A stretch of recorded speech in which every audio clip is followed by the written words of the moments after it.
जहानाबाद में उर्दू भाषा के संरक्षण, संवर्धन और उच्च शिक्षा के प्रति जागरूकता फैलाने के उद्देश्य से एक अत्यंत ऐतिहासिक, गंभीर और प्रभावशाली जागरूकता बैठक का आयोजन किया गया। यह कार्यक्रम समाज के लिए दिशा देने वाला साबित हुआ, जिसमें बड़ी संख्या में शिक्षाविदों, उर्दू प्रेमियों, सामाजिक कार्यकर्ताओं, युवाओं और गण्यमान्य नागरिकों ने भाग लिया। कार्यक्रम का वातावरण अनुशासित, सकारात्मक और उद्देश्यपूर्ण रहा। यह महत्वपूर्ण बैठक अंजुमन तरक्की उर्दू तथा रोज माइंड शैक्षणिक एवं परोपकारी ट्रस्ट के संयुक्त तत्वाधान में आयोजित की गई। इस कार्यक्रम का मुख्य उद्देश्य उर्दू भाषा के प्रति समाज में जागरूकता फैलाना, उच्च शिक्षा को सरल और सुलभ बनाना तथा विद्यार्थियों और अभिभावकों तक सही और स्पष्ट जानकारी पहुंचाना था। इस जागरूकता बैठक का उद्देश्य था उर्दू भाषा के महत्व और उसकी सांस्कृतिक पहचान को मजबूत करना, उच्च शिक्षा को समाज के हर वर्ग तक पहुंचाना, विद्यार्थियों और अभिभावकों को उच्च शिक्षा से जुड़ी सही जानकारी देना।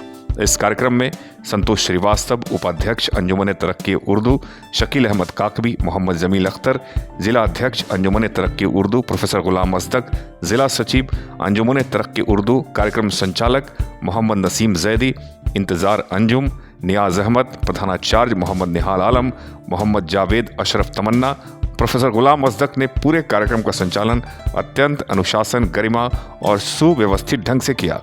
इस अवसर पर अब्दुल कयूम अंसारी, सचिव अंजुमन तरक्की उर्दू बिहार तथा मेंटर रोज माइंड शैक्षणिक एवं परोपकारी ट्रस्ट ने विस्तार से अपने विचार रखे। इन्होंने कहा कि नीतीश कुमार के नेतृत्व में बिहार सरकार ने उर्दू भाषा और अल्पसंख्यक समाज के लिए ऐतिहासिक और ठोस कार्य किए हैं। इस जागरूकता बैठक को संबोधित करते हुए डॉक्टर वैस अंबर, अध्यक्ष रोज माइंड शैक्षणिक एवं परोपकारी ट्रस्ट, सीनेट सदस्य पटना विश्वविद्यालय तथा अध्यक्ष अंजुमन तरक्की उर्दू पटना ने बहुत ही सशक्त और स्पष्ट शब्दों में समाज को संदेश दिया। इन्होंने कहा कि शिक्षा में नामांकन की प्रक्रिया इतनी सरल होनी चाहिए जितनी जीवन में सामान्य प्रक्रियाएं होती है। इन्होंने दो टूक कहा कि शिक्षा कोई दान नहीं बल्कि हर नागरिक का मौलिक अधिकार है।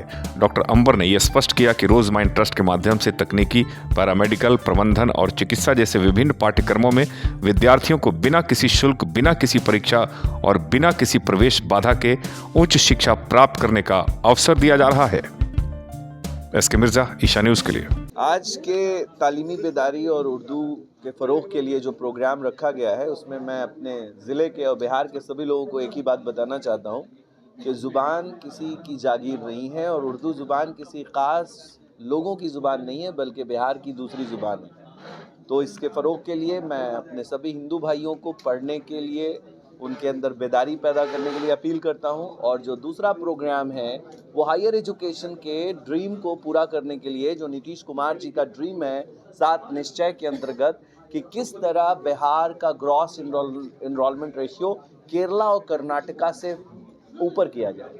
तो इस ड्रीम को पूरा करने के लिए हम लोगों ने एक मिशन चलाया है, संकल्प, जिसमें हम लोग आह्वान कर रहे हैं कि बच्चा चाहे हिंदू, मुस्लिम, सिख, ईसाई, किसी जाति, किसी धर्म का हो, अगर वो पैसे के अभाव में नहीं पढ़ पा रहा है तो उसके लिए एक संकल्प मिशन बनाकर डोर टू डोर कैंपेन किया जा रहा है कि 0 ट्यूशन फीस पर, अगर कोई बच्चा अब ये कहता है कि मैं पैसे की वजह से नहीं पढ़ पाया बिहार में रह करके, तो एक सरासर सफ़ेद झूठ होगा।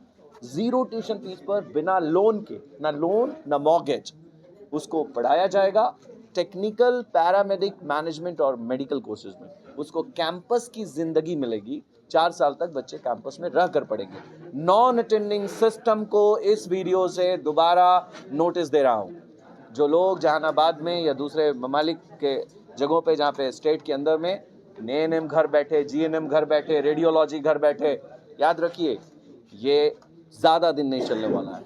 आप इस तरह के प्रैक्टिसेस को बंद कीजिए। अटेंडिंग सिस्टम हो एजुकेशन में, क्वालिटी एजुकेशन को मेंटेन किया जाए। मैंने सुना है कि जहानाबाद इसकी राजधानी बनता जा रहा है नॉन अटेंडिंग सिस्टम का।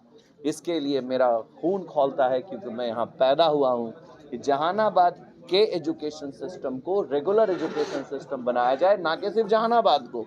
वो अटेंडिंग सिस्टम कहते हैं कि हॉस्पिटल्स हों, वहाँ ट्रेनिंग हो, रेडियोलॉजी, ऑप्टीमेट्री की मशीनें हो, क्लास में वेरिफिकेशन हो। डीएम साहब से मेरी अपील है कि इसकी जांच बैठाएं। जो भी कॉलेजेस टेक्निकल, पैरामेडिक, मैनेजमेंट और यहाँ पर मैनेजमेंट मेडिकल के चल रहे हैं, उनके अंदर नॉन अटेंडिंग सिस्टम की प्रैक्टिस के खिलाफ ये भी एक अभियान है कि हम लोग इसको बर्दाश्त नहीं करेंगे। और हम लोग एक एक्टिविज्म चला रहे हैं, एक्टिविस्ट के रूप में एक भूमिका में हैं कि हम किस तरह बिहार को तरक्की दिलाएं, एजुकेशन में आगे बढ़ाएं। जय हिंद, जय जय बिहार। ये तालीमी बेदारी कॉन्फ्रेंस का फैसला अंजुमन तरक्की उर्दू और रोज़ माइंड चैरिटेबल ट्रस्ट के जरिए लिया गया था। तकरीबन 14 ज़िला में हम लोग जा चुके हैं, 15 ज़िले में आए हैं। इसका मकसद है कि जनाब नीतीश कुमार वज़ीर आला बिहार का जो मिशन है, ये 7 पॉइंट के तहत कि ग्रॉस इनरोलमेंट बढ़ाना है। और जनाब वैस अंबर साहब जो चेयरमैन है रोज़ माइंड चैरिटेबल ट्रस्ट के, इनके इश्तराक से हम लोग चाह रहे हैं कि हमारा बिहार का ग्रॉस 27 से बढ़कर 50%।